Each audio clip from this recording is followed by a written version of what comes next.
Althea's Amazing Adventures, The Colors of Forgiveness. Althea's ears buzzed with the sound of cheerful honking, and her nose tingled with the scent of sweet cardamom.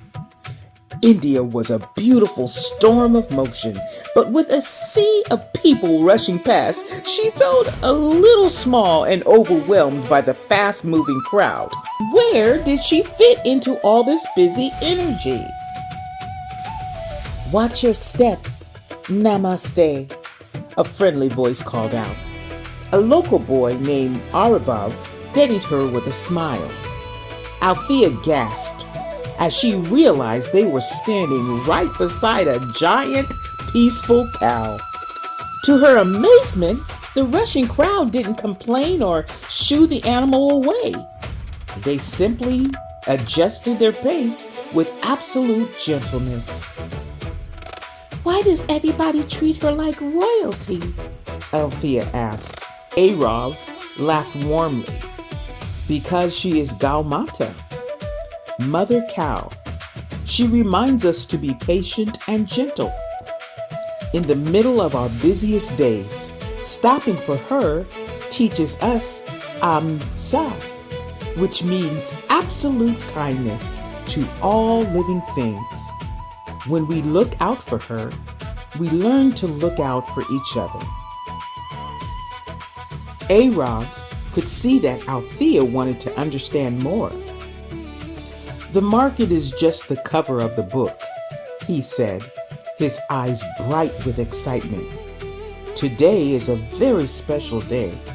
Come meet my family, and I will show you the real heart of India." Althea eagerly followed him away from the main rush. They stepped into a beautiful sunlit courtyard filled with the sound of laughter.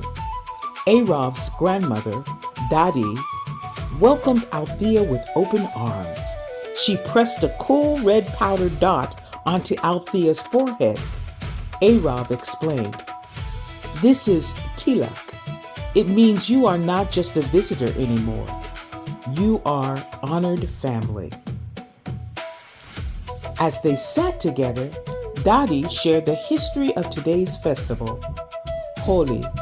She explained that for hundreds of years, people had gathered at the start of spring to celebrate the triumph of good over evil, the shedding of the cold winter, and the rebirth of nature. It was a time to forgive old arguments and start fresh. "We make our own gulai from flowers and plants," Arav's sister showed her. Althea loved the powdery texture as she helped grind the vibrant colors. Dadi explained the secret meaning. "Each color represents a different blessing.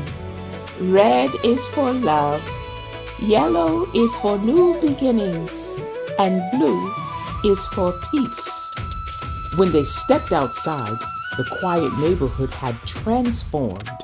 The air was thick with anticipation, and suddenly, poof! A cloud of golden yellow powder filled the air as a neighbor playfully surprised Arav. Laughter echoed down the lane as the celebration officially began. Before she knew it, Althea was running and laughing in a kaleidoscope of color. Total strangers smiled and painted each other's cheeks with bright pinks and greens.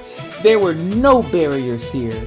Rich, poor, young, old, everybody was completely equal under the beautiful coats of powder. Althea noticed that as people threw the colors, they hugged and whispered kind words. Arav explained, "Holi washes away the past.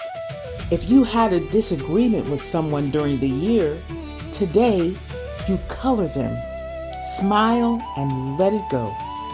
It is how we fix our community's heart."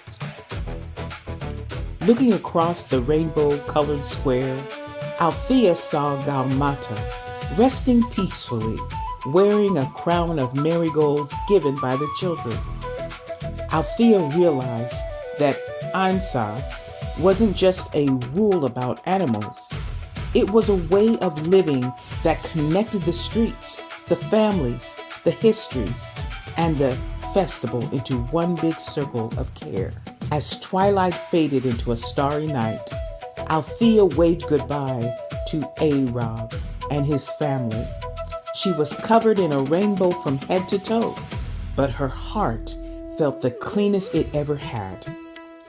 India had taught her that love, forgiveness, and kindness can turn even the loudest chaos into a beautiful masterpiece.